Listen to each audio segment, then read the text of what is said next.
You remember they're changing my voice. Remember in the last chapter, Micah 3, we talked about how the leaders and their prophets who are false prophets are rebuked for their greed, for their wickedness, for their selfishness. They're foolish builders that build Zion with bloodshed and Jerusalem with wickedness. There's parallels between that and Isaiah and the Song of the Vineyard, Isaiah 5, where he's looking for righteousness and justice, but instead he sees wickedness and violence and cries of bloodshed. Okay, they're foolish builders that build with evil, rape, energy, selfishness. Okay, they build on their own strength instead of more precision from God. And they do stupid stuff like change my voice and pretend they're important. And it's another disgrace to be related to them, part of their families, what have you, their offspring. You hear in Micah 4, the mountain of the Lord. In the last days, the Lord's mountain, in the last days, the mountains of the Lord's temple will be established as the highest of the mountains. It will be exalted above the hills, and people will stream to it. Again, the hills stand for kind of worldly kings, profane kings. The mountain stands for the gate, like Mount Sinai, Mount Zion, in its true form, not in this world. The idea it's referred to in the story is where God's message enters. And it is the king who is the gate, the way, the truth, the life, the gate, the light of the world, what have you. Okay, so in the last days, which is right now, the mountain of the Lord's temple, right, me, the gate, etc., will be established as the highest of the mountains. It will be exalted above the hills, and people stream to it. So people who are living in the spiritual realm are streaming to me. The Spirit of God, the water stream of God, in the Lord's hand, the king's heart is a stream of water that he channels toward those who please him. That's the true translation for it. It's part of why I don't like the Bible, because they've obscured that so that a bunch of people can argue with me and say that's not what it means and act like little kids and so on and so forth, even though they know damn well they're some kind of feeble, mediocre fools. And I'm the top martial artist ever. And God would not choose the wicked, mediocre, feeble fools to lead when you have the top martial arts ever and he's righteous and just. I mean, this is one of the most obvious things ever. Okay. Many nations will come and say, come, let us go up to the mountain of the Lord, to the temple of the God of Jacob. He will teach us his ways, so that we may walk in his paths. The law will go out from Zion, the word of the Lord from Jerusalem, right? Again, Galatians 3, Galatians 4. Jerusalem in the sky, Zion in the sky, the spiritual realm, the spiritual center. Okay, the center is kind of like my soul is one way to look at it when they refer to it spiritually, but it's also being referred to as of this world, right? A place called Zion in Jerusalem is getting trampled in this world, but Zion in the sky, Zion in the spiritual realm, so to speak, is triumphing. It's in the spirit world, in reality. Okay, so the law will come from God through my soul, through me. Okay, he will judge between many peoples and will settle disputes for strong nations far and wide. They will beat their swords into plowshares and their spears into pruning hooks.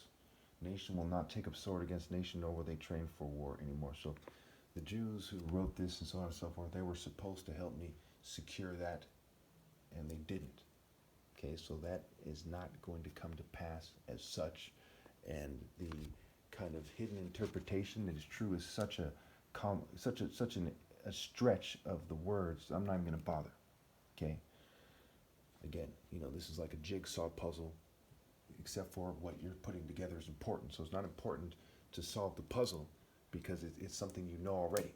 The Bible, in a nutshell, is Bible, and it says what you know already, unless you're an idiot, in a way that pisses you off. And then you think about attractive females who are dumb sluts, the masses of cheerleaders and sororities and corporate chicks and models and on and on and on, and groupies, and you get really pissed off wondering how much they don't get it, how much they actually believe in white supremacy, Jewish supremacy, LGBT supremacy, how much they believe in token minority nonsense and criminality and so on and so forth. You wonder how much they believe in their stupid cultures and how much they truly understand.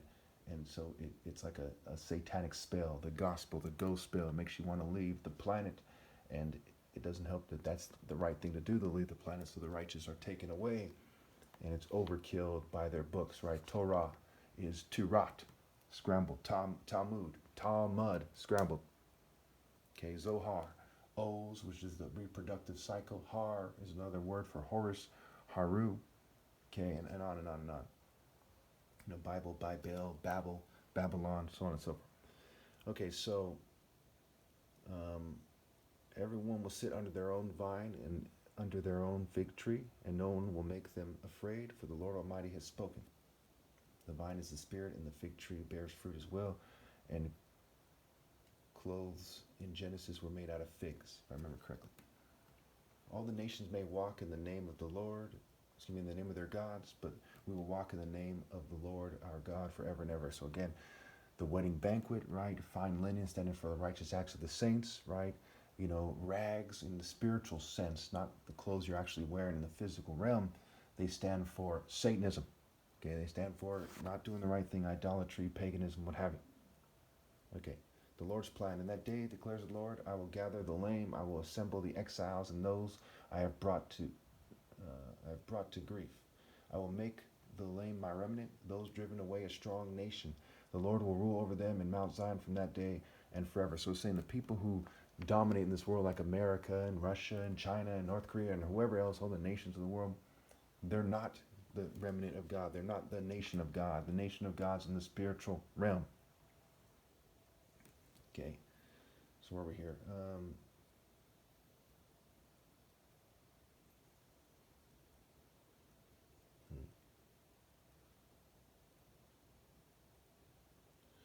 From that day and forever.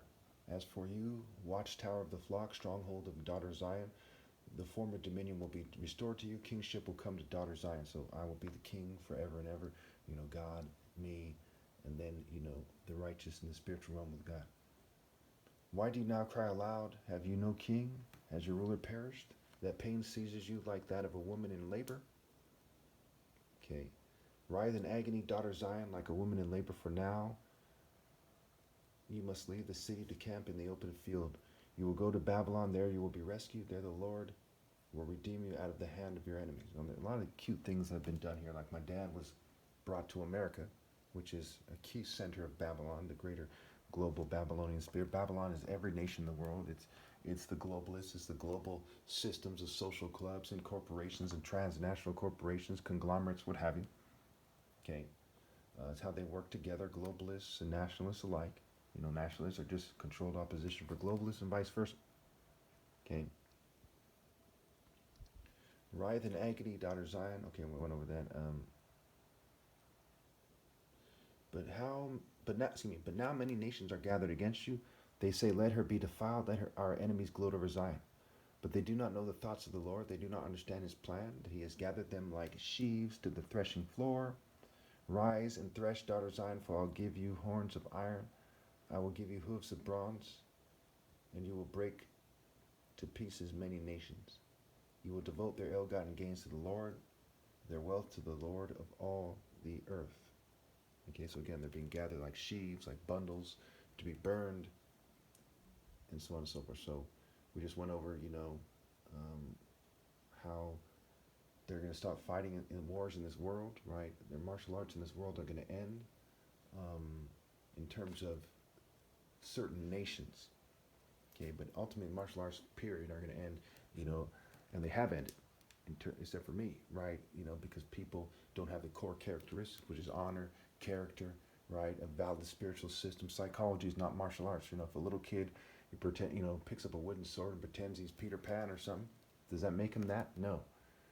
If somebody, an adult is pretending they're a martial artist and they don't have my approval, does that make a martial artist? No.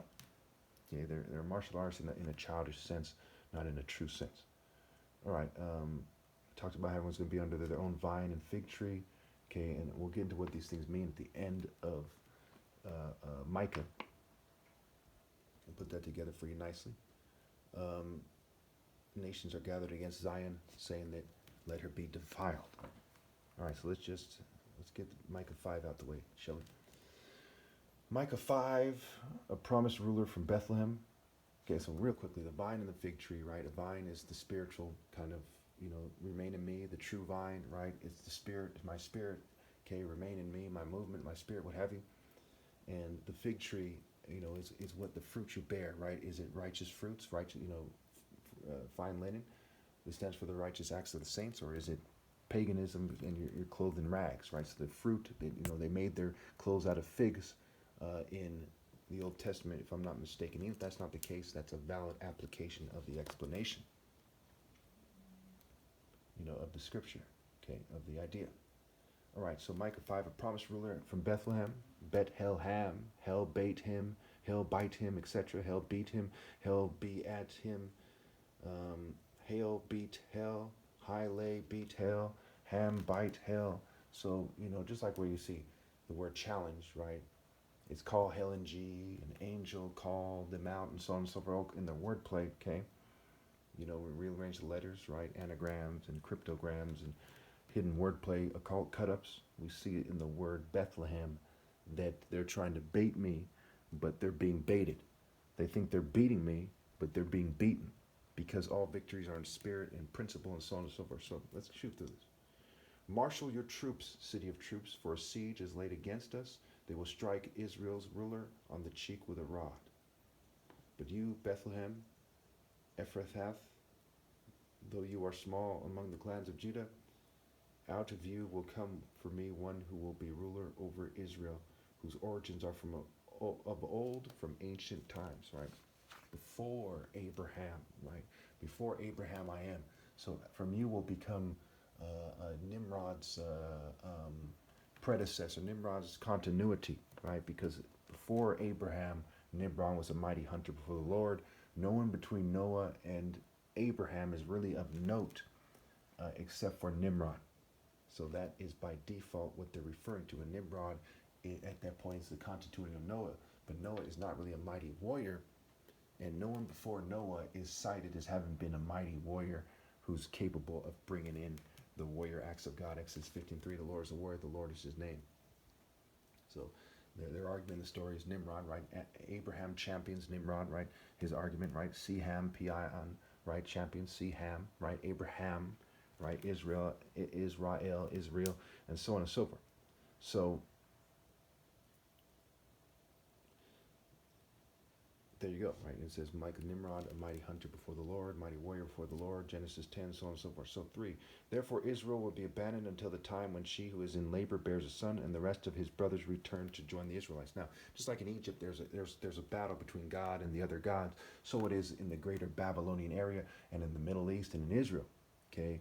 Where it's a similar battle, where the followers of Baal and Zeus and all these guys, their different equivalents and the different deities, Asherah, are trying to contend for souls with the one true God. Well, most at a time. So they even call good evil, evil good. That's why Ra in Hebrew means evil when it actually refers to the one true God, and they're trying to define it different ways. And the people who wrote these books were actually evil. And it's a long story why that is. Just like why the churches are evil, they're there to set people up. All right, anyway, and I'm trying to interpret it for you because a lot of you rely on these books and you don't listen to me otherwise. And it's kind of interesting, and I have a lot of time to work on this stuff specifically. And not waste doing other things. So, eventually I'll be out of time and gone in the next few years, hopefully, or so, Anyway. All right. So, therefore, Israel will be abandoned until the time when she who is in labor bears a son, and the rest of his brothers return to join the Israelites. He will stand and shepherd his flock in the strength of the Lord, in the majesty of the name of the Lord his God, and they will live securely, for then his greatness will reach the ends of the earth. And he will be our peace when the Assyrians invade our land and march through our fortresses. He will raise against them 7 shepherds and 8 commanders. So they're vying with him over who's the descendants of Israel. The descendants of God, and who is the chosen of God, the morning star of God, and the continuity of Nimrod. Assyrians were part of the Babylonian Empire. You had Akkadians, Assyrians, and various groups there. All right, who will rule the land of Israel? Who will rule the land of Assyria with the sword? The land of Nimrod with drawn sword. So he will rule the land of Assyria with sword, the land of Nimrod with drawn sword. He will deliver us from the Assyrians when they invade our land and march across our borders. The remnant of Jacob will be in the midst of many people, like dew from the Lord, like showers on the grass, which do not wait for anyone or depend on man. So there, this has rape implications. The remnant of Jacob will be among the nations in the midst of many people, like a lion among the beasts of the forest, like a young lion among the flocks of sheep, which mauls and mangles as it goes, and no one can rescue. So Jacob is the worm, the ancient serpent, the devil, the worm, the archaic word for snake, also the roaring lion, the devil, and also there's an application of the translation, the true interpretation, which has something to do with being a righteous person, trampling them behind the scenes or otherwise. Well, I'm out of time.